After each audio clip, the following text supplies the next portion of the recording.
Jojo, epa!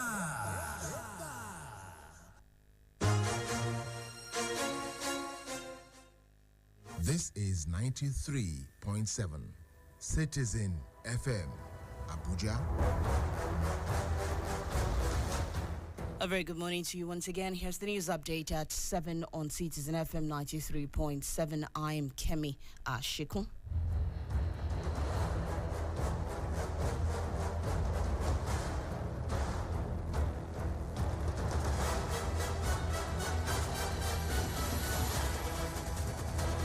In the news, about 1.5 million registered voters who have so far collected their permanent voters' cards will decide the next governor of Osun State during the state governorship elections holding on Saturday. The frontline contestants in the elections are Governor Adegboyega Oyetola of the All Progressives Congress, Ademola Adeleke of the People's Democratic Party, Lasun Yusuf of Labour Party, Akin Ogunbiyi of Accord Party, and Guki Umigbodun of Social Democratic Party, among others. Meanwhile, the Nigerian Police Force has announced restriction on movement on the election day. The Deputy Inspector General of Police in charge of Osun elections, Johnson Kokumo, announced the restriction of movement from 12 midnight on Saturday to 6 p.m. the same day. Kokumo spoke at the interactive session organized by the police for security agencies, non-governmental organizations, media, and accredited election observer groups ahead of the governorship elections. The People's Democratic Party has instituted a lawsuit compelling the Independent National Electoral Commission to prevent All Progressives Congress presidential candidate Bola Tinubu and Labour Party standard-bearer Peter Obi from replacing their running mates with Senator Kashim Shettima and Senator Dati Baba Ahmed, respectively. The PDP is also asking the court to declare that Tinubu and Obi be disqualified unless they contest alongside their previous running mates Kabiru Masari and Doyin Okupe, respectively. Those listed as first to seventh respondents in the case are INEC, APC, Tinubu, Masari, Labour Party, Obi, and Okupe.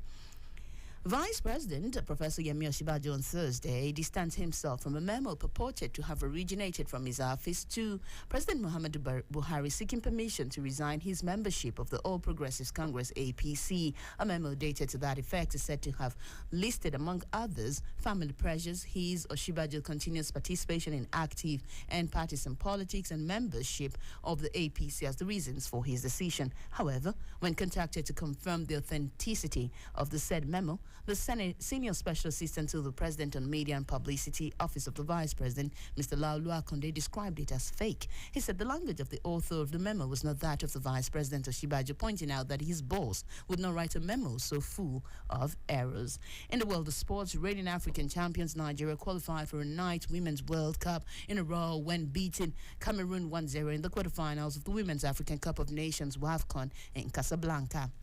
Rashidat Ajibade's 57th minute header ensured Nigeria will meet hosts Morocco in Monday's late semi-final, and that the WAFCON winning streak against Cameroon continues. In Thursday's late game, South Africa sealed their return to Women's World Cup after a narrow 1-0 win over Tunisia in the Moroccan capital, Rabat.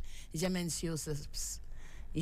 Siopesenwe finished in expert fashion after 14 minutes, but South Africa wasted good chances only to limp over the line after VAR checked a possible Tunisian penalty in stoppage time. Rwandan referee Salima Mukasanga, who will referee at the Men's World Cup this year and made history earlier this year when becoming the first woman to referee a Men's Nations Cup match, pointed for a goal kick which VAR agreed with only after a nervy delay. It's 5 minutes past 7. That's the news update at this hour on Citizen FM 93.7. It was compiled by Lawrence Umuete. To listen to us online, please visit citizenfm.ng. You may also follow us on social media. Facebook, we are at Citizen FM Abuja. Instagram and Twitter, we are at Citizen FM 937. I'm Kemi Ashikon. Thank you for listening. There is more at 8 if you stay with us.